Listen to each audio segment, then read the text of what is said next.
다시 만나 뵙게 돼서 반갑습니다. 오늘 이렇게 시작을 우리 우리 친구들 사진을 이렇게 해서 좀 시작을 한번 해보려고 합니다.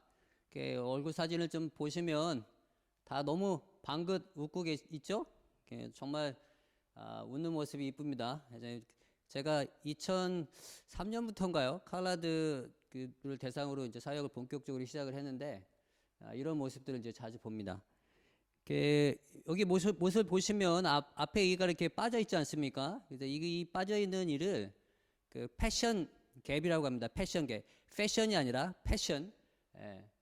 그 패션 갭이라고 얘기를 하는데 그 왜 왜 앞니가 없을까요? 이거에 대한 어떤 질문들이 상당히 많은 사람들이 하고 저도 좀 궁금해 했던 부분입니다. 그래서 제가 그 다큐멘터리 하나를 봤는데 거기 보니까 그 앤드류 톰슨이라는 사람이 그 K 플랫 지역에 가가지고 그 칼라들 이제 인터뷰를 이제 합니다. 근데 인터뷰를 약 한 2,100명 정도 인터뷰를 하는데 인터뷰하는 가운데 약 한 41%가 앞니가 없는 사람들이었대요. 그래서 상당히 많은 수가 앞니가 없고 제가 또 농장 지역에서 사역하다 보니까 뭐 제가 판단하기는 거의 한 70%에 가까운 아니 한 80%에 가까운 사람이 앞니가 없더라고요. 그래서 그리고 이제 그 인터뷰를 통해서 뭐 제가 그 들었던 그 소식은 이야기는 그 10대 특별히 이제 10대 때 많이 앞니를 이렇게 적출을 한다 그래요. 그래서 뭐 생리를 뽑기도 하고 그래서 이게 도대체 왜 이 사람들이 앞니를 뽑을까? 이 질문을 먼저 좀 드리면서 좀 시작을 하고 싶습니다. 그래서 요거에 대한 대답은 제가 오늘 강의 마지막 부분에 결론을 내면서 함께 또 이 부분에 대한 어떤 제가 나름대로 찾은 합리적인 이유들을 좀 설명을 좀 해드리도록 하겠습니다.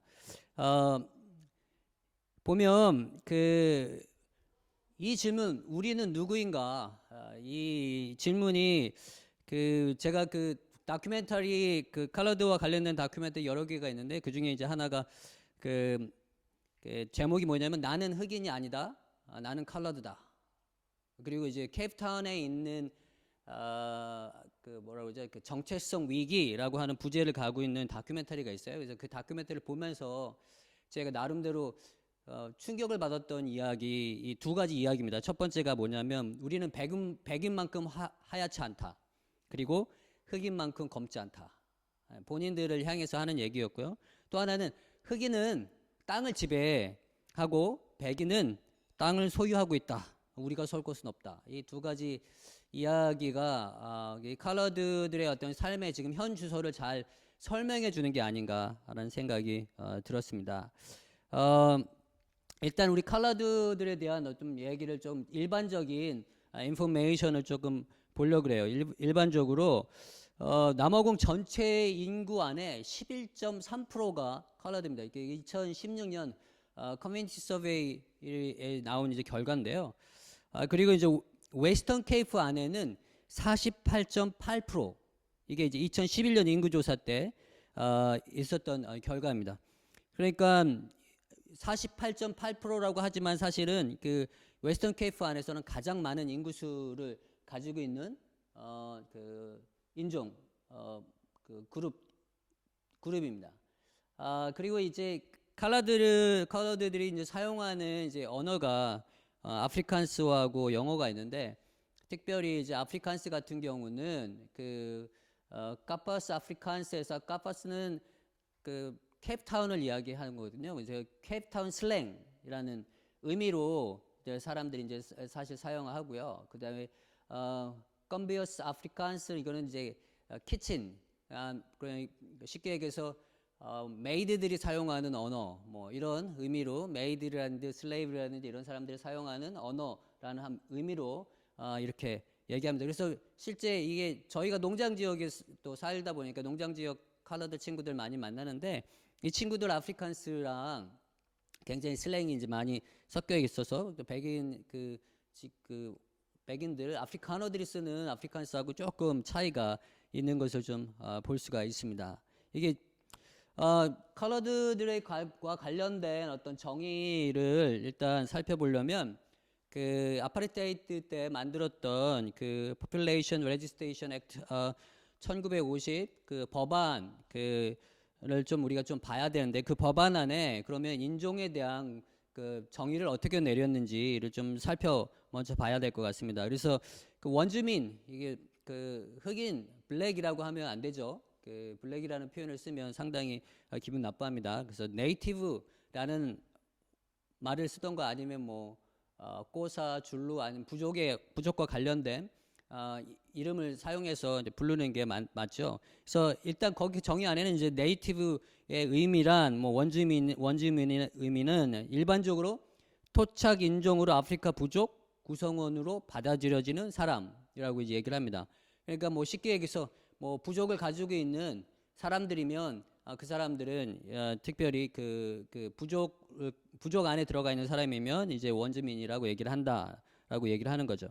두 번째, 이제 백인의 의미가 조금 복잡해요. 이게 생각보다 조금 복잡한 의미인데 뭐 일단은 이렇게 정의합니다. 이제 백인이라는 것은 외형이 명백하게 그리고 일반적으로 백인이라고 받아들여지는 사람이다. 하지만 명백히 백인의 모습을 가지고 있지만 또 일반적으로 사람들이 컬러드라고 얘기하고 있는 사람들은 포함하지 않는다. 그러니까 겉모양은 컬러드이지만 겉모양이 백인이랑 흡사한 사람들이 상당히 많이 있지 않습니까? 그래서 이때 이 문제 때문에 뭐라 그러죠? 그 표를 만들었다고 그래요. 그래서 뭐 이렇게 구분하는, 컬러드와 백인을 구분하는 어떤 표를 만들어서 그 표에 맞춰서 컬러드냐 아니냐를 이제 구분했다고 합니다. 그럼 컬러드들을 의미하는 의미는 뭐냐면 이거죠. 백인도 원주민도 아닌 사람. 예. 뭐 굉장히 구분이 쉽습니다. 일단 뭐 백인이 아니고, 그리고 이제 또 뭐죠? 그 원주민도 아니고, 이런 사람들은 이제 컬러드다라고 얘기를 하고 있습니다. 이게 이제 그 아파르테이드 정권 때 인종을 구분하는 방식이었습니다. 여기서 보면 이게 그 아파르테이드 때 사용했던 아이디북입니다. 이 아이디북에 보면 8개로 구분이 되어져 있습니다. 이제 제일 첫 번째가 그 화이트, 그리고 그 다음부터 이제 케이프 그릭과 케이프 컬러드, 그 다음에 말레이, 케이프 컬러드, 그 다음에 차이니스, 인도, 그 다음에 다른 컬러드, 그 다음에 다른 아시안, 이렇게 해서 인종 그 퍼플레이션 그 그룹을 이렇게 나눴었는데, 그렇다면 뭐 흑인은 아예 없죠. 흑인은 그 남아공 사람이 아니었으니까요, 그때 당시. 그러니까 흑인 아예 제외하고 남아공에서 발급하는 아이디 안에는 이런 식으로 백인과 다른 인종 그룹들 쭉 나눴는데, 여기서 얘기하는 다른 인종 그룹들은 컬러드다라고 얘기를 할 수가 있습니다. 거기서 보면 이제 케이프 말레이, 케이프 컬러드, 그 다음에 뭐 다른 컬러드, 그릭과 이런 식으로 그 컬러드의 역사가 굉장히 다양한 것을 좀 볼 수가 있습니다. 그래서 오늘은 좀 이런 다양한 컬러드의 역사를 좀 우리가 함께 좀 살펴보는 시간을 좀 가지려고 해요. 그래서 컬러드들의 어떤 삶을 보면 먼저 우리가 알아야 될 게 그 노예의 역사를 알아야겠죠. 왜냐하면 사실 이 컬러드라고 하는 것이 이제 믹스된 인종이 서로 믹스되어서 나타난 인종이지 않습니까? 그러다 보니까 좀 그 노예의 역사를 좀 살펴보면 또 컬러드의 역사가 어떻게 흘러왔는지를 또 정확히 좀 알 수가 있을 것 같습니다. 1654년에 그 얀파니빅이 이제 그 케이프에 이제 처음 들어오지 않습니까? 아니 그때 들어와서 상당히 힘들었다고 해요. 4월 달에 들어왔는데 이 4월 달이 이제 가을철이지 않습니까? 그리고 난 다음에 3개월 정도 지난 후에 그 다음부터는 겨울철을 여기서 맞이하는데, 그 겨울이 굉장히 혹독했나 봐요. 그래서 처음에 들어왔던 많은 한 절반 가까이 되는 사람들이 좀 이렇게 죽고 뭐 이런 일들이 좀 있었습니다. 그러면서 그 얀파니빅이 지금 우리 이 식민지를 개척하고 지금 우리 정착 기지를 정착하는 데 있어서 노동력이 부족하니까 노예를 좀 보내달라고 요청을 굉장히 많이 합니다. 그러나 이제 그 노예들이 오질 않아요. 그래서 약 한 6년 후에 노예들이 도착하는데, 그 노예들이 어디죠? 서아프리카 그쪽에서 그 앙골라 있는 그 사실 흑인들이죠. 그 사회 노예들 잡아가지고 어디로 가냐면 자카르타, 그때 당시에 이름은 이제 바타비아입니다. 이게 바타비아로 가는 그 배 안에 이제 노예가 있어서 그 배 이름이 아머스브로트 그 배였어요. 그래서 그 배에서 약 한 174명이 그 배에 있었는데 그 케이프 지역의 중간에 서서 남자 38명, 여자 37명을 이제 내려놓습니다. 이게 남아공 역사 안에 이제 최초의 노예 역사가 이제 시작이 되어집니다. 그래서 1658년 노예가 처음에 케이프 지역에 내린 이후부터 1834년, 그러니까 노예 제도가 완전히 폐지되기까지 약 한 6만 3천 명의 노예들이 케이프로 끌려왔다고 얘기를 해요. 그 중에 이제 51.5%가 아프리카에서 온 노예들이고, 그 다음에 48.5%가 아시아에서 왔습니다. 대부분 이 노예들이 인도나 방글라데시, 인도네시아, 말레이시아에서 온 아시아 쪽에서 온 노예들은 이런 지역에서 노예들이 이제 왔다고 얘기를 하고 있습니다. 뭐 인도네시아는 네덜란드 이제 식민지였고요. 그래서 그쪽에서 노예들이 상당히 많이 끌려왔던 것 같습니다. 지금 하나 동영상을 좀 보여드릴게요. 소리가 아마 제대로 전달이 안 될 텐데.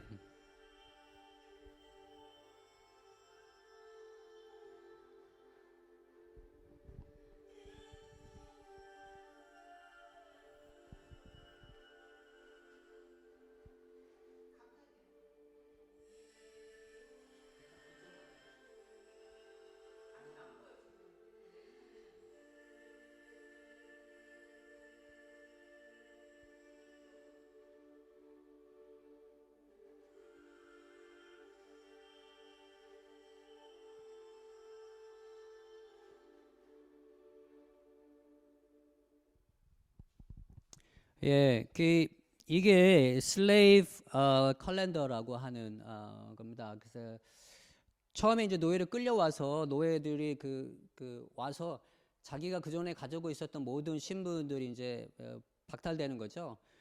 그리고 새롭게 이름들이 이제 주어졌는데, 처음에 노예선이 도착했을 때는 성경의 이름을 가지고 노예 이름을 지었습니다. 이제 그래서 성이 칼라드 안에서 아담스, 데이비스, 제이콥스, 피터슨 이런 성들이 이제 가지게 되어지는 게 초기에 들어왔던 노예들이 이제 이름이 이렇게 지어졌고요. 그 이후에 노예들이 이제 상당히 많아지고 노예선도 자주 들어오다 보니까 그 다음부터는 이제 노예 이름들을 이렇게 줬다고 그래요. 그 노예선이 들어온 달, 그때 있는 모든 사람 노예들은 같은 성을 갖는 거죠. 만약에 그 노예들이 그 4월에 들어왔다 그러면 이제 에이프릴이 되는 거고요. 그 다음에 5월에 들어오면 이제 메이가 되는 거죠. 이런 식으로 노예들이 이제 이름이 지어졌습니다. 그래서 우리 칼러디 형제들 안에 이런 성을 현재까지 잘 가지고 있는 사람들이 있습니다. 그래서 이 성이 결국 이제 무엇을 얘기해 주냐면 그 사람이 노예의 자손이었다라는 것을 이제 이야기를 해주고 있죠. 그리고 또 그 노예들에 대해서 우리가 살펴봐야 될 게 이제 슬레이브 로츠입니다. 이게 슬레이브 로츠가 지금은 이 장소가 남아공은 이제 박물관으로 되어져 있어요. 슬레이브 로치 박물관으로 되어져 있는데, 이게 1660년 그 컴퍼니 가든 옆에 이제 지어졌습니다. 1660년 이전에는 그 항구 옆에 조그마한 집을 하나 만들어 놓고 거기서 노예들이 이제 거주하게 했었는데요. 그 다음에 이제 노예 수가 많아지다 보니까 그 다음에 이제 또 일하는 공간이 아무래도 더치 VOC 더치 네덜란드 동인도 회사, 네덜란드 동인도 회사 그 컴퍼니 그 가든 옆에 이것을 이제 만들기 시작했습니다. 더 숫자가 많이 많아지니까 그 다음엔 1679년이죠. 1679년에 약 400명에서 한 500명 가까이 되어지는 수용 가능한 시설로 이제 중축을 합니다. 근데 이제 슬레이브 로치가 어떤 매춘의 장소가 되어집니다. 그때 당시 현지인들 네이티브라고 하면 꼬이꼬이들이지 않습니까? 꼬이꼬이나 산족인데, 이 꼬이꼬이나 산족에 비해서 이쪽 동양 쪽, 특별히 네덜란드, 말레이시아, 네덜란드가 아니죠. 말레이시아, 인도네시아 이쪽에서 노예를 끌려왔던 사람들이 훨씬 뭐 여성들이 이쁘고 조금 그랬던 것 같아요. 그래서 또 동인도 회사 안에 백인 남성, 특별히 백인 남성의 인구가 굉장히 많았기 때문에 그 사람들이 어떤 성적인 욕구를 채워줄 만한 장소가 이제 필요했던 거죠. 그래서 이 슬레이브 로치, 그래서 밤에 살짝 이제 문이 열리고 이제 백인들이 들어가서 매춘을 하는 그리고 거기서 만약에 또 잘 또 만나면 그 사람과 그 뭐 결혼을 한다든지 아니면 그 사람과 함께 산다든지 그러면 이제 노예가 이제 해방되어지는 경우도 있었으면 돈을 지불하고 이 노예를 내가 이제 사겠습니다. 나의 이제 뭐 와이프로 현지 와이프로 두겠습니다. 뭐 이런 식으로 해서 노예가 노예에서 해방되어지는 어떤 길이 되어지기도 해요. 그 조사를 살펴보니까 1671년 동인도 회사 그 여성 노예에서 태어난 아이들 중에 4분의 3이 혼혈이었다라고 해요. 그리고 1685년 그 조사에 의하면 92명의 노예 자녀 중에 44명이 백인 아버지를 두고 있었다고 합니다. 이 안에서 이제 그 혼혈인들이 이제 만들어지기 시작하는 거죠. 나중에 이 혼혈인들이 사실 그 사회에 잘 적응하지 못합니다. 그래서 그 사회에 적응하지 못해서 그 탈출을 시도하는 일들이 있습니다. 그 부분 이제 나중에 이제 그리과를 다룰 때 좀 잠깐 다루도록 하겠습니다. 이 컬러인들 특별히 이제 그 다음에 이제 저희가 이렇게 왔던 노예들이 말레이시아 이쪽에 온 노예들이 상당히 많지 않았다 했습니까?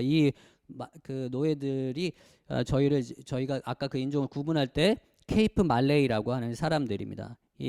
특별히 이제 그 동양에서 온 노예들이죠. 이 사람들 보면 이 복합이라고 하는 지금 여전히 그 테이블 마운틴 위로 올라가다 보면 오른쪽에 이 지역이 있습니다. 이 지역 굉장히 특징이 이렇게 빨간색, 노란색, 뭐 이렇게 파란색, 이게 색깔이 강한 색으로 건물을 이제 칠해놓고 있어요. 이 사람들이 다 말레이 사람의 이제 그 후손들이고요. 그리고 옆에 있는 요 음식은 보버티라는 음식입니다. 이게 이제 케이프 말레이 전통 음식 중에 아주 좀 대표적인 음식인데 뭐 커리와 함께 케이프 말레이 커리와 함께 굉장히 대표적인 음식입니다. 상당히 좀 맛있습니다. 한번 음식을 드셔보시면 그 케이프 말레이 컬처에 대해서 조금 더 이해할 좀 남홍안에서 굉장히 퍼플러한 음식이니까 어떤 음식점에 가서도 다 드실 수 있을 것 같습니다. 이게 이제 케이프 말레이에 대한 이 케이프 말레이들을 보면 아까 처음에 이제 말씀드렸듯이 노예 이제 후예들이 이제 대부분 인도네시아, 방글라데시아, 뭐 말레이시아 이쪽에서 왔고요. 이 사람들이 대부분 기술자였다고 얘기를 해요. 그래서 뭐 이 사람들 안에는 은 가공자, 그다음에 모자 기술자, 신발 기술자, 옷 만드는 기술자, 석공, 뭐 가수, 뭐 아티스트들이 그래서 칼라인들이 굉장히 아티스트들이 사실 많고 음식을 상당히 좀 잘 만듭니다. 그래서 이 케이프 말레이들이 본인들을 이제 지칭하고 본인들이 불려지기 원하는 얘기는 케이프 모슬렘이라는 말로 이제 불려지길 원하고 있다고 하죠. 저기 와서 거주했던 지역이 이제 그린포인트 데 와터스칸트라는 지역, 그다음에 이게 1950년도에 이 지역이 다 이제 옮겨지게 돼요. 이제 그린포인트 지역에 많이 살았었는데 다른 지역으로 옮겨지게 되고, 그다음에 이제 복합에서부터 데블스 피크까지 있는 여기 1966년 우리가 잘 아는 디스트릭트 6 그에서 이제 미처스 플레인이나 케이프 그 플랫 지역으로 이제 옮겨가게 되어집니다. 사실 이제 이렇게 1950년, 1960년 이전에 1840년에는 거기에 이 케이프 말레이 사람들이 굉장히 많이 살고 있었기 때문에 정부에서 어떤 자치구를 만들어주기도 했어요. 그러나 이제 아파르테이트가 시작이 되어지면서 백인만의 어떤 땅을 좋은 땅은 다 백인들이 차지하려고 하는 어떤 그런 것 때문에 쫓겨나는 일들이 있었습니다. 이게 이제 케이프 말레이들이고요.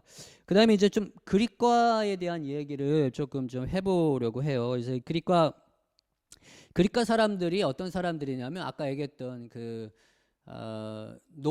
노예들 그리고 그 서자들, 그렇죠. 이렇게 백인과 흑인 사이에 태어난 어떤 자녀들, 이런 사람들이 주축이 되어져 있는 사람들이에요. 이 중에 특별히 영국 식민지 안에서 이 그리과 사람들, 그리과라고 하는 그룹을 처음으로 인지하기 시작하면서 거기에 추장이라고 해야 되나요? 거기에 이제 대장 이라고 해야 될 사람이 누구냐면 아담 쿡이라는 사람입니다. 근데 이 아담 쿡이라는 사람이 어디에 많이 거주하고 있었냐면 이게 피켓버그라고 하는 요 지역에서 있었던 사람입니다. 근데 조금 더 밑으로 내려야 될 것 같은데, 예, 요쪽.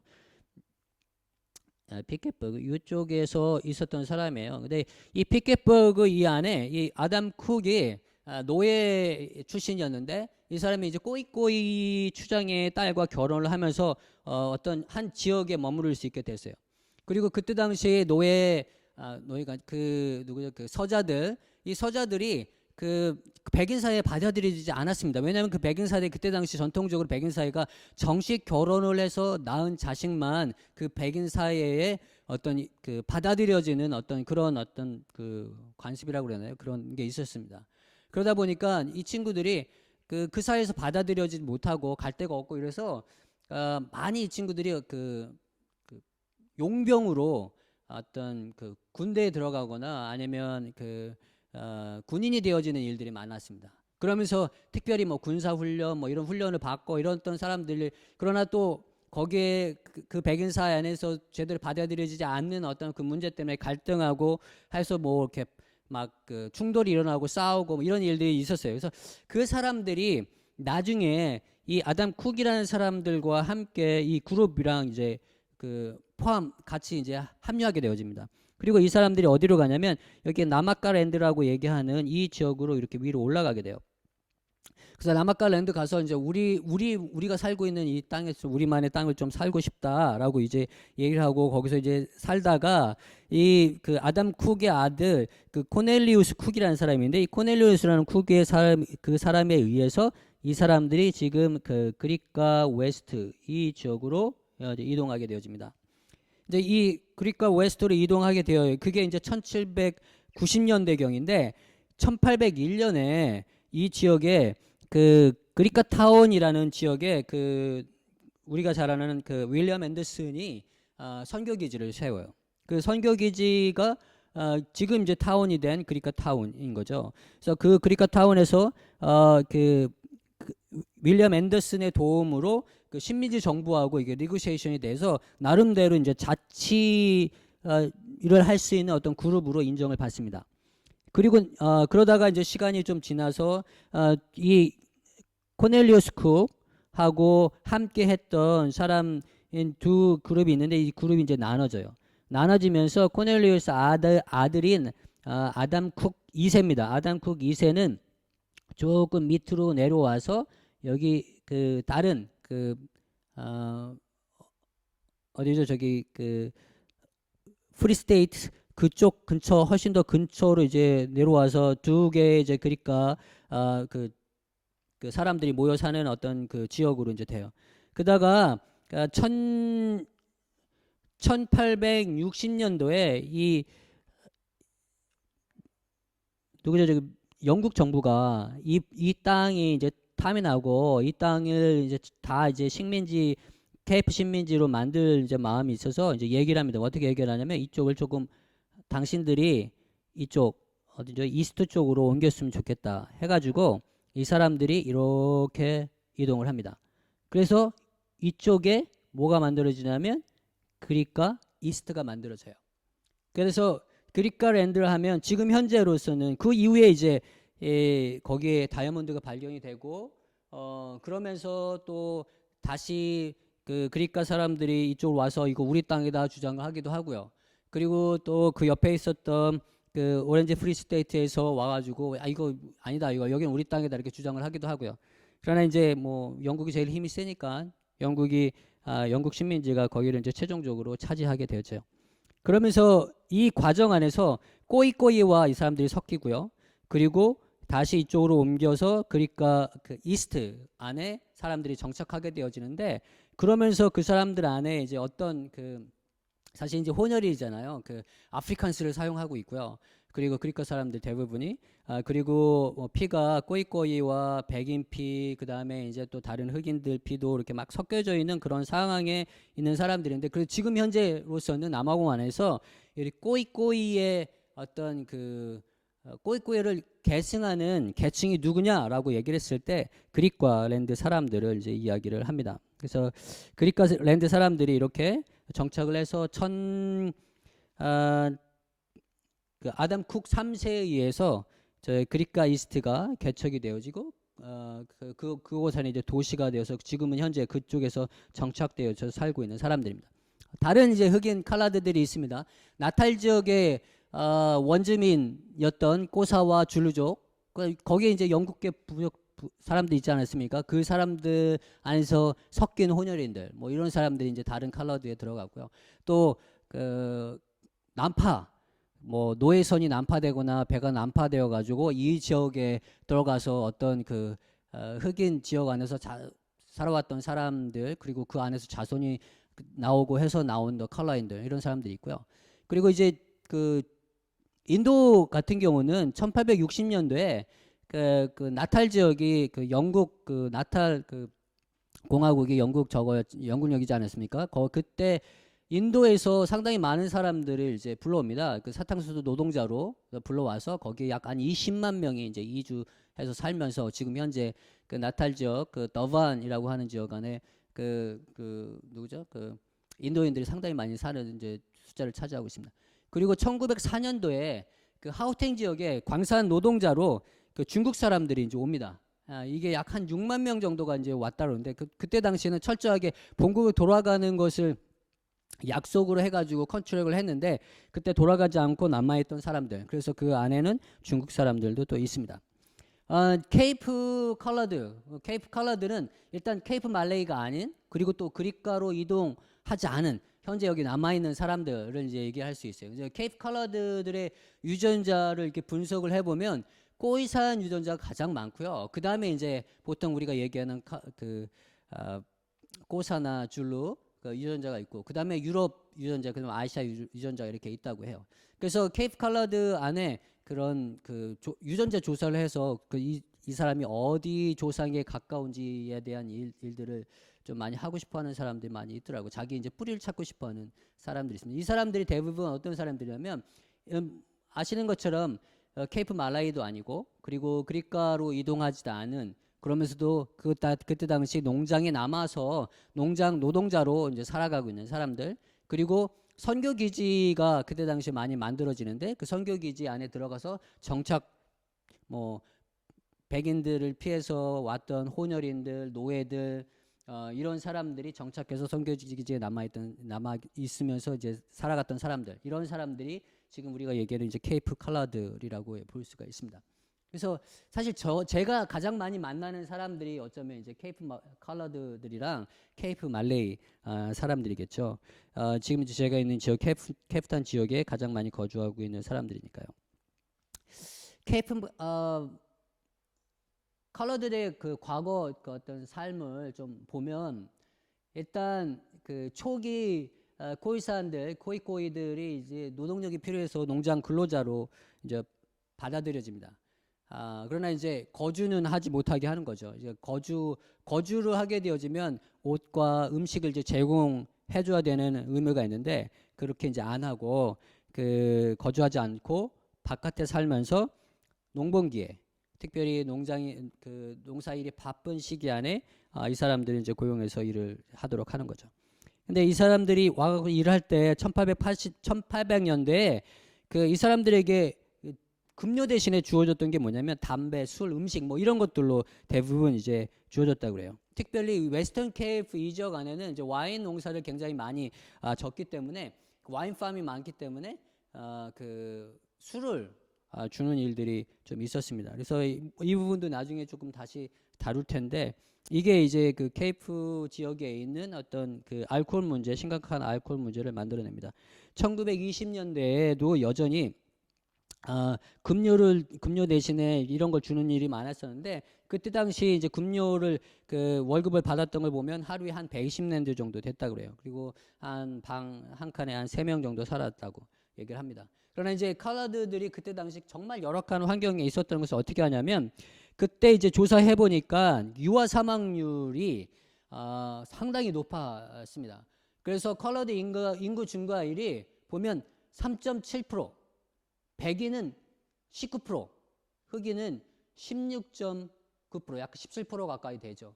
그러니까 다른 인종에 비해서 한 6분의 1 수준밖에 안 됐습니다. 그게 이제 그때 당시 그 사람들이 살고 있었던 그 환경이 얼마나 이제 열악한지에 대한 얘기죠. 그 1800년도에 급료 대신에 이제 많이 줬던 게 담배라고 해요. 그래서 농장주들이 그 담배를 급료 대신에 주기 때문에 매년 한 23kg에서 한 45kg 정도의 담배를 그 필요했다고 해요. 그래서 그거를 이제 그 구입을 하고 그걸 가지고 급료 대신에 주는 일들이 좀 있었습니다.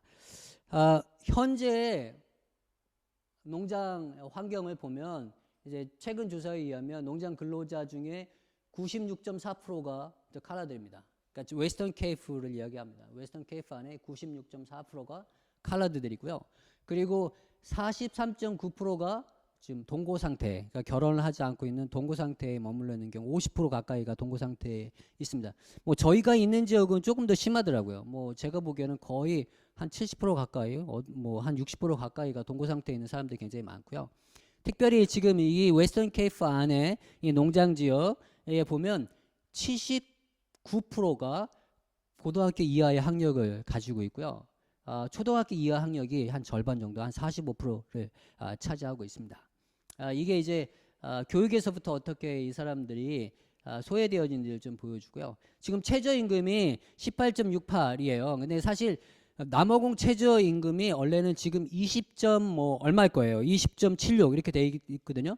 근데 이 농장 근로자들을 위한 최저임금이 따로 책정이 되어져 있습니다. 그래서 현재 이 사람들은 보통 남아공 안에 있는 그 농장 근로자들은 16.68. 그래서 뭐 제가 계산을 해봤더니 한 9시간 정도 일한다, 아니면 10시간 일한다 그럼 보면 하루에 180랜드에서 9시간 일하면 한 168랜드 정도 봉급을 이제 받는 거죠. 그리고 한 집에 한 5명 정도 거주하고 있는 것을 볼 수가 있습니다. 이렇게 과거와 현재에 별로 차이가 없는 것을 좀 볼 수가 있어요. 예전의 칼라드들이나 지금 저희가 만나는 이 농장 근로자의 칼라드들의 어떤 삶이 별 차이가 없는 것을 좀 볼 수가 있습니다. 사실 이제 칼라드들은 그 다양한 계층, 뭐 중산층 안에 칼라드들도 상당히 많이 지금 남아공에 있습니다. 그분들이 이제 저의 주된 사역의 대상이 아니기 때문에 저는 좀 농장 칼라드들의 어떤 문제에 좀 포커스를 맞춰서 좀 조사를 하고 좀 공부를 좀 했었습니다. 그래서 오늘 강의도 칼라드 전체를 대상으로 한다기보다는 칼라드 안에 특별히 그 농장 지역, 저의 어떤 주된 사역의 대상이 되는 사람들의 삶을 좀 다루는 시간들이 될 것 같습니다.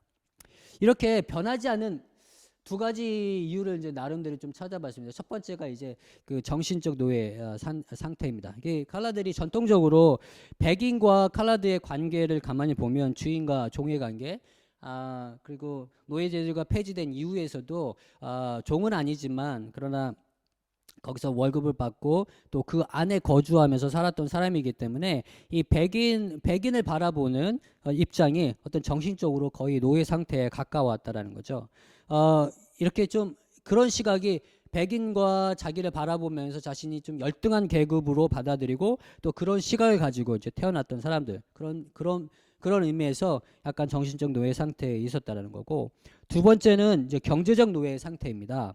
이제 경제적 노예 상태라고 얘기하는 것은 그때 그 1700년대, 1800년대 농장 근로자로 거주했던 이 사람들, 대부분 칼라인들, 그 다음에 꼬이꼬이들, 그 다음에 노예들, 뭐 이런 사람들이 대부분 음료 대신에 그 급료 대신에 그 음료나 그 의료나 음식 뭐 이런 걸로 이제 대부분 이제 봉급을 받고요. 그 공급을 받고, 그리고 한 번도 이 사람들이 자기 땅을 소유한 적이 없습니다.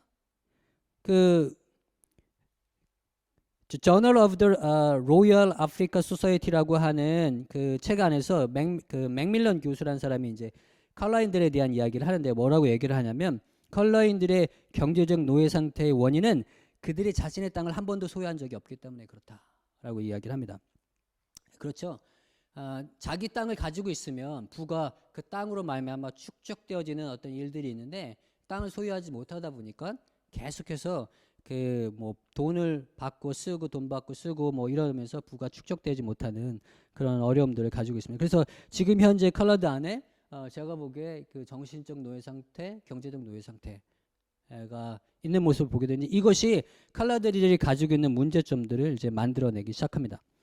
그러면서 저는 개인적으로 컬러드들이 가지고 직면한 위기가 정체성 위기, 그 다음에 경제적 위기, 그 다음에 알코올의 위기, 어떤 신앙의 위기, 이렇게 네 가지 위기로 한번 좀 나눠봤습니다. 이 컬러들이 직면한 위기들을 우리가 조금 잘 살펴보면 우리가 어떻게 컬러들을 도와야 할지에 대한 내용들이 나올 수 있다고 생각이 듭니다. 일단 정체성의 위기를 좀 보려고 해요. 그 1937년에 옥스퍼드 대학에서 연구를 했습니다. 어떤 거 얘기하냐면 Cape Colored People Today라고 하는 논문이 이제 나왔는데요. 그 논문에 보면 그 컬러드 기원과 그들이 얼마나 열악한 환경에서 지금 자생을 하고 있는지에 대한 이야기를 해요. 그래서 연구소에서 이제 결론을 내면서 뭐라고 얘기하냐면 이런 얘기를 해요. 컬러드들이 독립적인 공동체로 발전하는 것은 불가능하다. 그렇기 때문에 백인 문화에 흡수되던가 흑인 문화에 흡수될 것이다. 그래서 그러나 컬러들은 태생부터 유럽 문화와 가까운 사람들이다. 그렇기 때문에 이 백인 사회 안에서 컬러들을 받아들여야 되고 그들이 케이프타운을 건설하는데 큰 공헌을 했기 때문에 이 백인 사회에서 잘 수용해야 한다라고 얘기를 해요. 이게 1937년에 이제 논문이죠. 하지만 그때 한참 이제 남아공에서 아파르테이트를 이제 강화하고 그 법을 만들어 나가는 어떤 과정 가운데 있지 않았습니까? 그래서 이 아파르트 시대가 되어지면서 컬러드들은 결국 법적으로 백인과 분리되어지는 일들을 이제 찾고 선거권이 제어되어지고 그 다음에 교육의 기회를 잃어버리는 것으로 점점 백인 사회와 분리되어지는 길로 돌아갑니다. 그러면서 이제 사실 정체성의 위기가 오는데 여기서 보면 그 법안이 그 Prohibition of the Mixed Marriage Act 1949 여기 보면 다른 인종 간의 혼인을 금지하는 법안이에요. 백인이 흑인과 결혼할 수 없고 또 컬러드가 그 백인과 결혼할 수 없다는 이제 그 법안이 이제 발표가 돼요. 이게 뭘 의미하냐면 지금 컬러드들은 이미 그렇게 해서 만들어진 사실 그 인종 아닙니까? 그 인종에 대한 부정이 지금 사실 이 안에 이제 나타나 있는 거죠. 그 이몰라리티 액트 1949를 보면 이게 뭐냐면 백인 인종 간의 그 백인과 유색 인종 간의 성관계가 부도덕한 행위로 이제 범죄 행위로 규정이 돼요. 그러니까 불법의 자손이 되어진 거죠. 컬러들은 이미 자기는 뭐 자기가 원치 않든 어쨌든 자신을 규정하는 것은 일단 불법의 자손이다라는 거죠. 그리고 아까 얘기했던 그 Population Registration 그 액트를 통해서 컬러드들을 이중 부정으로 그들을 이제 그 설명을 하죠. 백인도 아니고 흑인도 아니고 네이티브도 아닌 사람들. 그래서 아까 제가 처음에 얘기했던 그 다큐멘터리에 우리는 백인만큼 하하지도 않고 흑인만큼 검지 않다라는 얘기를 하는 거예요. 그러면서 이 흑인 이 컬러드들이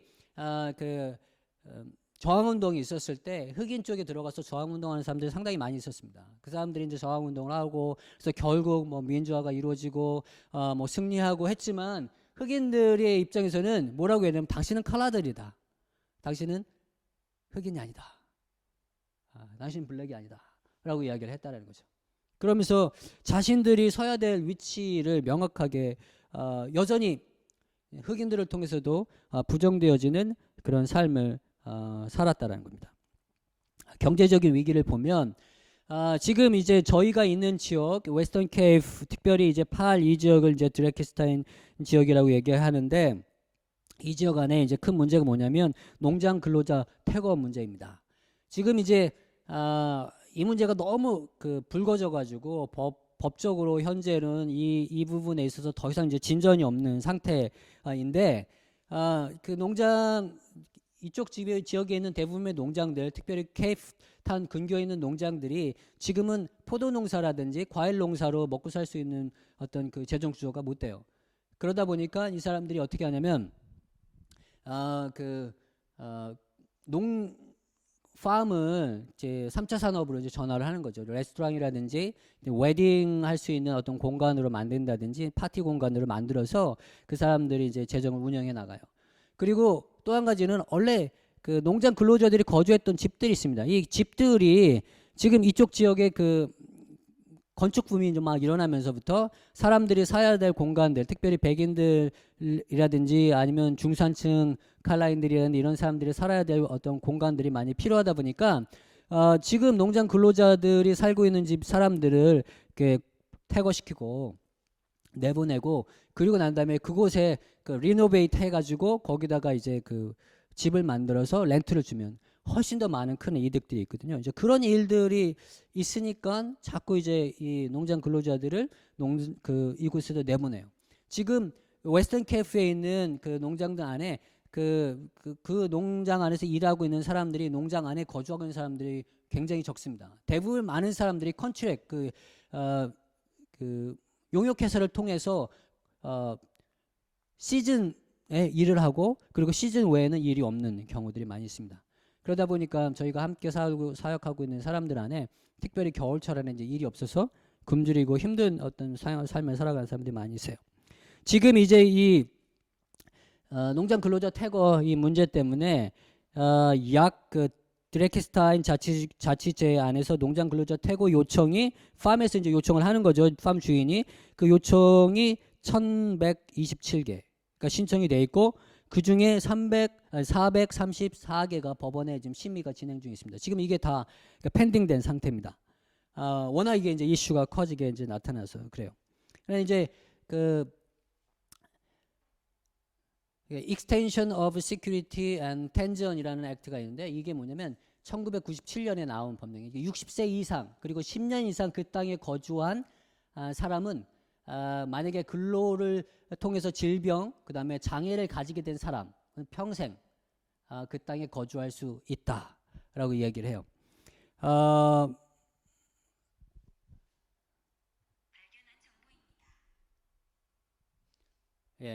그 땅에 거주할 수 있다는 거죠. 그래서 사실 농장도 그 주인의 입장에서도 이 사람들을 쫓아낼 수가 없는 또 상황에 있어요.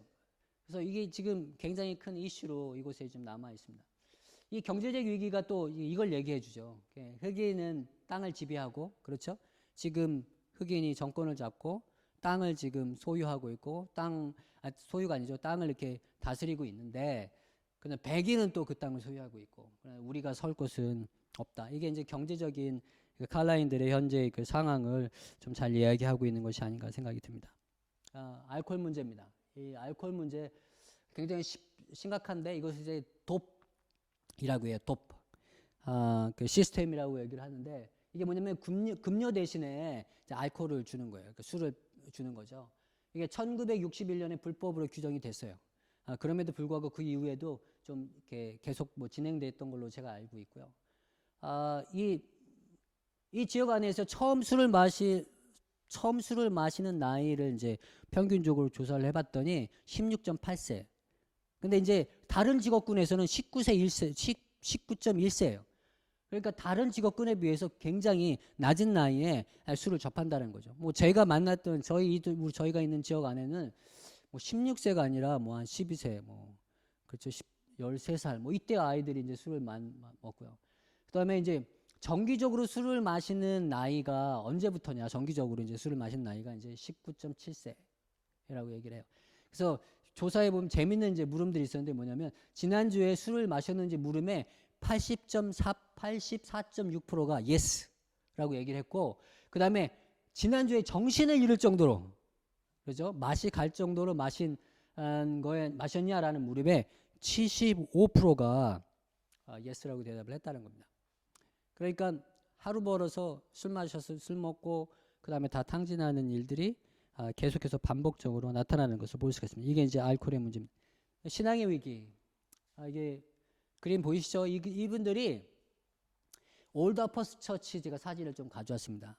제가 이 농장 지역에 처음에 들어와서 아이들이 어떤 교회에 다니나 궁금해가지고 아이들 이제 저희가 사역을 시작하기 전에 신청서를 만들었어요. 그래서 그 안에 이제 어떤 교회 다니는지에 대한 부분을 이제 표기하도록 했는데, 그때 당시 대부분의 아이들이 이 올드 아퍼스 처치, 뉴 아퍼스 처치라는 교회에 이제 다니고 있더라고요. 그래서 이제 조사를 해봤더니 특별히 웨스턴 케이프 안에 이 올드 아퍼스 처치가 굉장히 많이 있습니다. 그래서 올드 아퍼스 처치에 대해서 좀 살펴봐야 되겠다 생각이 들어서 좀 살펴봤는데요. 여기서 보면 칼라드가 가장 많이 다니는 교단이 그 올드 아포스톨 처치입니다. 이게 그 전체 그 기독교 그 퍼센티지 안에 15.1%밖에 되지 않아요. 그러나 이 올드 아포스톨 처치, 이제 사도교회라고 제가 번역을 했습니다. 이 사도교회 성도들은 약 70% 가까이가 웨스턴 케이프에 이제 거주하는 것을 볼 수가 있습니다. 그리고 1996년에 14.1%였는데 2001년에 17.2%로 이제 성장을 합니다. 그 이후에 뭐 그 인구 조사 안에 특별히 종교 부분이 안 다뤄져서 어떻게 성장했는지 좀 그 자료가 없어서 제가 못 넣었는데, 이거는 봐서도 지금 요 시기 안에 큰 성장이 있었던 것을 볼 수가 있어요. 그 인구 조사에 보면 아포스톨 처치가 그뭐 The Faith Mission, Faith Apostolic 그 뭐죠, 그 처치 같은 경우도 그 아포스톨 처치잖아요. 그래서 그런 좀 다르게 이 아포스톨 처치는 이제 순수하게 우리가 얘기하는 올드 아포스톨 처치, 뉴 아포스톨 처치, 이쪽 그쪽 교단이에요. 그 조금 다른 교단입니다. 사실 이 교단을 제가 연구하면서 봤던 건 뭐냐면, 이게 자생된 교단이 아니라 사실 유럽에서 특별히 들어온 교단입니다. 이게 그 뉴 아포스톨 처치, 그 다음에 이제 올드 아포스톨 처치, 그 다음에 개혁 사도교 리폼드 아포스톨 처치, 이렇게 좀 나눠져 있는 것을 볼 수가 있는데, 이 아포스톨 처치에 대한 어떤 내용들을 조금 다뤄보도록 하겠습니다. 일단 그 사도교회의 역사를 좀 살펴보면 제일 처음에 그 에드워드 어빙이라는 목사님부터 시작이 됩니다. 이게 스코틀랜드 장로교 목사님인데요. 이분이 어떤 영적 경험을 해요. 그래서 성령의 은사, 뭐 방언 체험, 뭐 이런 것들을 이제 막 하면서 막 운동들이 이제 막 일어나기 시작합니다. 이게 1830년대예요. 근데 이 1830년대에 이 사람의 운동이 막 일어나면서 이 사람이 가지고 있는 어떤 신앙관 안에 그 설교 안에 어떤 게 나타나면 이런 얘기를 해요. 그리스도의 인성에 죄가 있다. 그러니까 예수님이, 인간의 예수님이 안에 죄가 있다라는 얘기를 해요. 그래서 그 얘기 때문에 그 목사직을 이제 박탈당하기 시작합니다. 그러나 이제 이 에드워드 어빙, 이제 어빙이즘이라고 그 얘기가 되어지는데, 이 어빙이즘에 있는 에드워드 어빙 목사님을 비롯해서 그 사람들이 이제 캐톨릭 아포스톨 처치를 이제 만들어요. 그리고 이제 이 어빙 목사님이 그 돌아가시고 난 다음에 그 다음에 이제 12명이 모여서 우리는 후기 사도다 라고 얘기하고, 이 후기 사도들을 통해서 그 성령의 운동이 이제 일어날 것이다 라고 얘기를 합니다. 그러면서 급격하게 이 후기 사도 운동이 독일과 네덜란드로 이제 퍼져나가기 시작해요. 그러면서 독일에서 들어가서 이 캐톨릭 그 아포스톨 처치가 독일로 이제 들어가면서 그 안에서 이제 분열이 일어나기 시작하거든요. 왜냐하면 이 12사도 그 이후에 사도직이 어떻게 가냐라는 문제 때문에, 누구에게 가냐라는 문제 때문에 이제 분열이 일어나면서 뉴 아포스톨 처치가 이제 태동이 되어집니다. 그래서 이 뉴 아포스톨 처치가 이주에 이제 전도도 많이 하고, 그래서 이 뉴 아포스톨 처치가 이제 호주로 이제 가게 되어지죠. 그래서 호주에 있는 그 뉴 아포스톨 처치 있는 그 칼 조지 크리브라는 사람이 선교사로 남아공에 이제 들어오기 시작합니다. 그래서 남아공에 들어와서 뉴 아포스톨 처치로 이제 사역을 해요. 사역을 하는데 유럽 쪽에서 그 캐톨릭 아포스톨 처치 이쪽 계열을 따르는 사람들이 이제 많아지면서 이 칼 조지 크리브라는 사람의 사도 그 지금 사역하고 있는 곳에서 인정하지 않아요. 그러면서 그 사람들이 새로운 사도, 새로운 그 선교사를 이쪽 남아공에 보내기 시작합니다. 그러면서 그 사람들이 이제 뉴 아포스톨 처치로 이렇게 남게 되어지고, 이 사람은 그쪽에서 떨어져 나와서 다시 올드 아포스톨 처치라고 하는 교단을 남아공에서 이제 만들기 시작합니다. 그러면서 남아공 안에 뉴 아포스톨 처치, 올드 아포스톨 처치. 그래서 제가 처음에 왔을 때 뉴 아포스톨 처치가 더 늦게 만들어진 교단이라고 생각을 알았었는데, 알고 봤더니 그게 아니더라고요. 올드 아포스톨 처치가 더 늦게 만들어진. 이름이 그럴 뿐이에요. 올드 아포스톨이라고 썼던 이유는 뭐냐면 우리가 더 전통에 가깝다라고 얘기를 하는 거예요. 그렇기 때문에 아까 보셨던 그 사진처럼 많은 사람들이 약간 좀 이렇게 화이트 그 정장 이런 거를 이제 강조를 하죠. 그래서 그 올드 아포스톨 처치에 다니는 사람들이 제대로 옷을 갖추지 않으면 교회에서 예배를 드릴 수가 없습니다. 뭐 교회 못 들어오게 해요. 그거에 상처받아서 많은 아이들이 뭐 교회 가기 싫어하고 뭐 이렇게 한다고 하더라고요. 그리고 난 이후에 그 다음에 이제 그 흑인들만 이렇게 좀 떨어져 나오는 경우가 있었습니다. 이 흑인들만 떨어져 나오는 그 올드 아프 처치가 리폼드 올드 아프 처치. 그래서 이거는 이제 죄송합니다. 이게 흑인들이 아니라 칼라들입니다. 칼라들. 그리고 난 다음에 그 흑인들만 떨어져 나온 사람들이 바로 12사도 12 아파스 처치가 이제 만들어져요. 그러면서 아파스 처치 안에서도 이제 인종이 이제 분리되어져서 나름대로 이제 발전하는 계기가 되어집니다. 제가 이제 이 올드 아파스 뉴 아파스 처치, 특별히 뉴 아파스 처치의 어떤 그걸 살펴보면서 좀 이단성들을 조금 보게 되어지는데요. 여기서 이제 얘기하는 신조가 있습니다. 이 사람들이 얘기하는 신조, 그 신앙 신조 제 4조에 보면 이렇게 되어 있어요. 나는 주 예수께서 강림하실 때까지 그분의 교회를 다스리는 것과 그분의 사도들을 보내신 것을 믿사오니 지금까지도 그분의 이름으로 가르치며 죄를 사하여 주며 물과 영으로 세례를 베풀도록 사도를 보내신 것을 믿습니다. 그래서 지금 이제 예수님이 사도를 보내셨고 그 예수님이 하시는 그 일들을 대부분 지금 사도들이 다 한다라는 거죠. 그러면서 이제 사도들의 권한을 이제 강조하고 예수 그리스도의 어떤 중심성에서부터 서서히 이제 벗어나는 모습을 좀 볼 수가 있습니다. 신앙 5조에 보면 이렇게 되어 있어요. 성직은 오직 사도들에 의해서 임명되는 것과 그분의 직분으로부터 나오는 권위와 축복, 축성 그리고 사도의 직분으로부터 나오는 것을 하나님께서 정하셨음을 믿습니다. 그러니까 이 얘기는 뭐냐면 지금 이제 있는 모든 그 사도들이 그 성직자들이 그 사도에 의해서 반드시 임명되어야 한다. 어떤 교단이라든지 어떤 단체 어떤 그런 것이 아니라 또 하나님 그 예수 그리스도의 어떤 그 받은 어떤 그런 것들이 아니라 어떤 이런 특별한 어떤 사람 사도에게 포커스가 맞춰져 있는 것을 좀 볼 수가 있습니다. 그리고 6조에 보면 이게 지금 거듭남에 대한 이야기를 하는데 그 거듭남이 세례를 받는 것으로 시작되는 것을 자기들이 믿는다라고 이제 얘기를 하는 거죠. 사실 우리가 아는 우리 신앙 안에서 사실 거듭남의 표현은 예수 그리스도를 우리가 인격적으로 받아들이는 것 그리고 세례는 그 이후에 우리가 성도들 앞에 자기 신앙을 고백하는 어떤 부분으로 이해하고 있는데 여기서는 세례가 결국 거듭남을 의미한다라는 것으로 이야기를 하면서 조금 그 이단성을 많이 지니고 있는 교단으로 이제 볼 수가 있습니다. 사도교회가 가지고 있는 또 하나의 특징이 뭐냐면 죽은 자를 위한 예배예요. 이들이 이제 3월, 7월, 11월 첫 주에 죽은 자를 예배를 드리는데 이 예배를 드릴 때 이제 그 죽은 사람을 위해서 이제 예배를 드려요. 이게 남아공에 들어오면서 남아공의 이게 전통 신앙이랑 이제 맞물려 있게 되어지기 시작하면서부터 어떻게 되어지냐면 실제로 영을 이제 불러오는 일들을 교회 안에서 막 합니다. 그리고 그게 여기서 뭐 세례를 그 성령의 인침, 뭐 성만찬 이런 것을 통해서 그들이 이제 추구하는 게 뭐냐면 지금 죽어가지고 있는 사람들 그런 사람들이 천국을 가지 못한 사람들이 있는데 그 사람들이 사실 지금 이렇게 예배에 들어오면 지금 이렇게 예배 들어와서 이렇게 사도들이나 성직자들이 베푸는 이런 일들을 통해서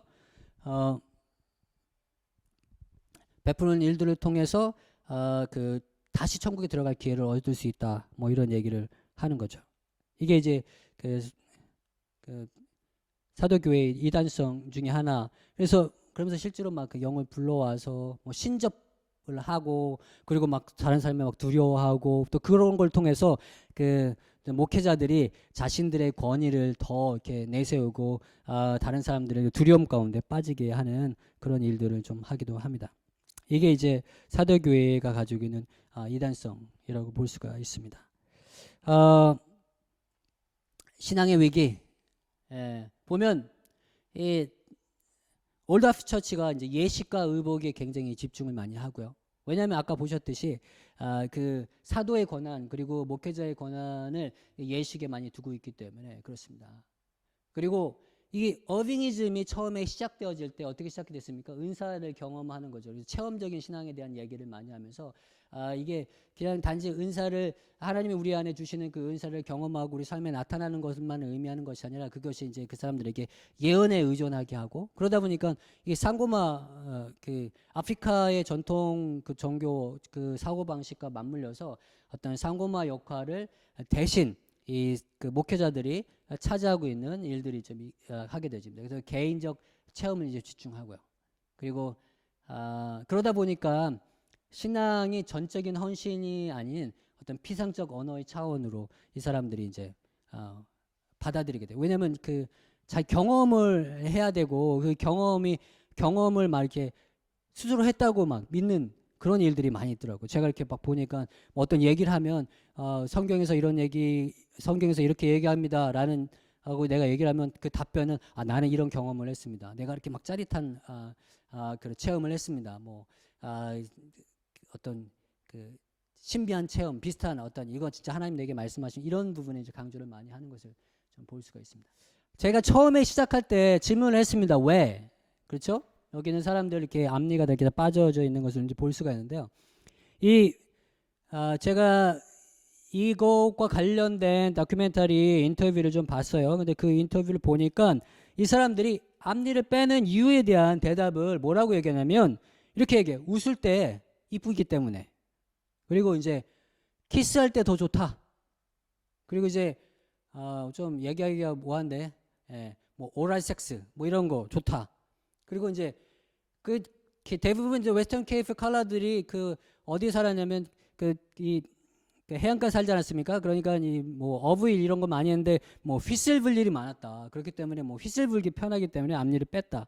뭐 이런 얘기들을 하더라고요. 그래서 사실 이거는 제가 그 얘기를 들으면서 뭐 우스갯소리로 뭐 그들이 우스갯소리로 얘기한다라고 생각을 했고 또 한 가지는 뭐냐면 그들도 정확하게 자기가 왜 이를 빼는지에 대해서 모르더라고요.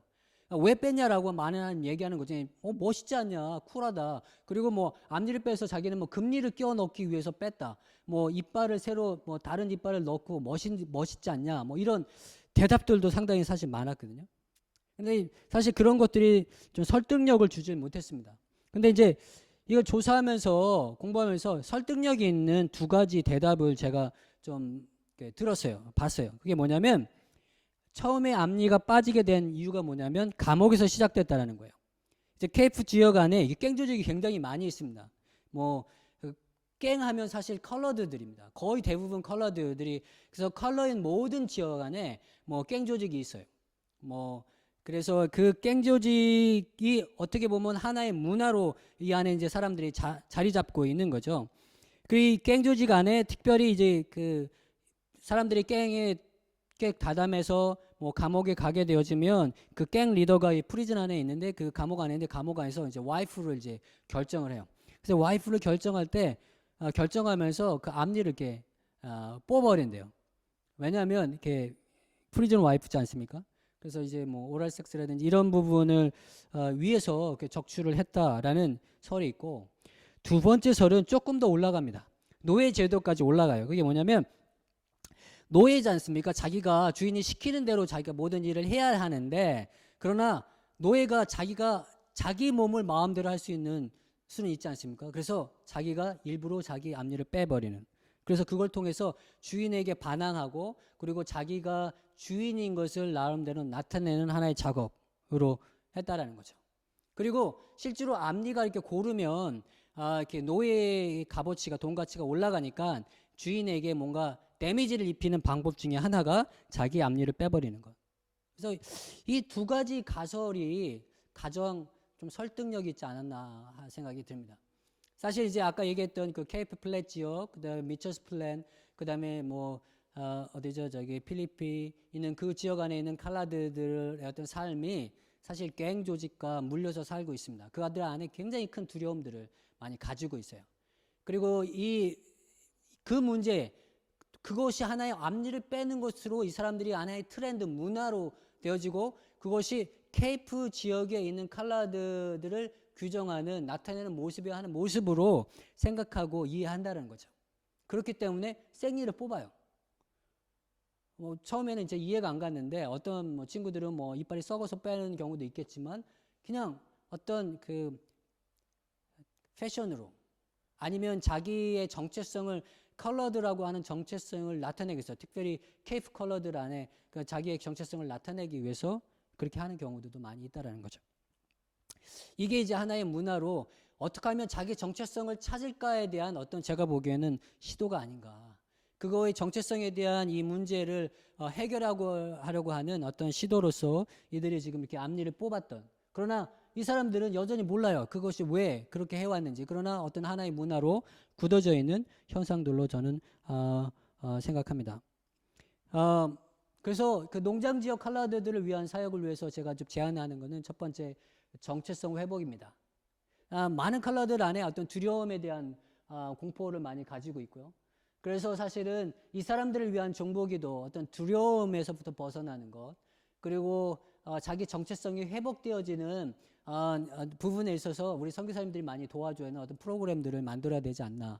먼저 그 사람들이 가지고 있는 정체성이 하나님 안에서 누구인지에 대한 이야기들. 그래서 사실 컬러인들 안에 가장 좋은 얘기는 저는 개인적으로 네가 하나님 안에서 정말 사랑스러운 자다.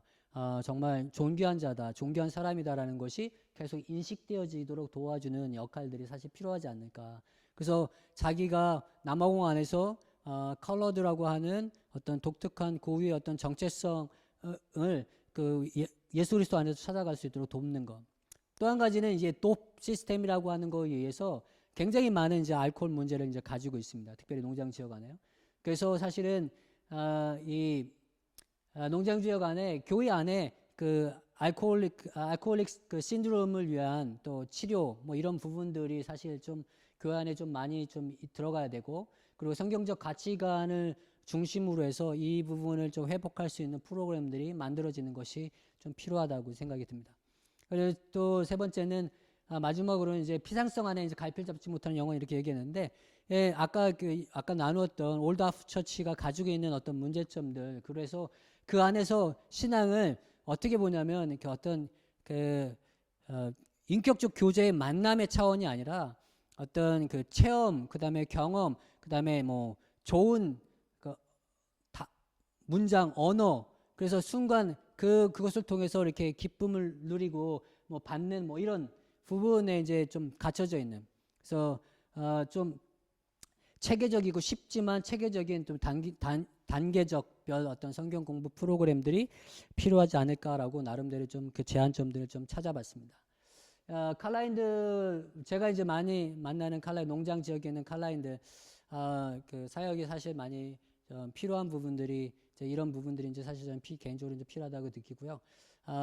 조금 이 그 연구를 좀 확장해서 지금 이제 저희들이 나누었던 것처럼 그 케이플렉 지역에 있는 칼라드의 어떤 모습들, 그리고 또 이 조하네스버그나 다른 지역에 있는 칼라드의 모습들에 대한 부분들도 각각 지역에 있는 선교사님들이 함께 또 연구를 해서 지금 제가 뭐 연구한 것을 좀 참고하셔서 연구를 하셔가지고 함께 또 교통하고 나누면 좋겠다는 생각이 좀 듭니다. 이것으로 제가 오늘 그 강의를 좀 마치도록 하겠습니다. 예, 감사합니다.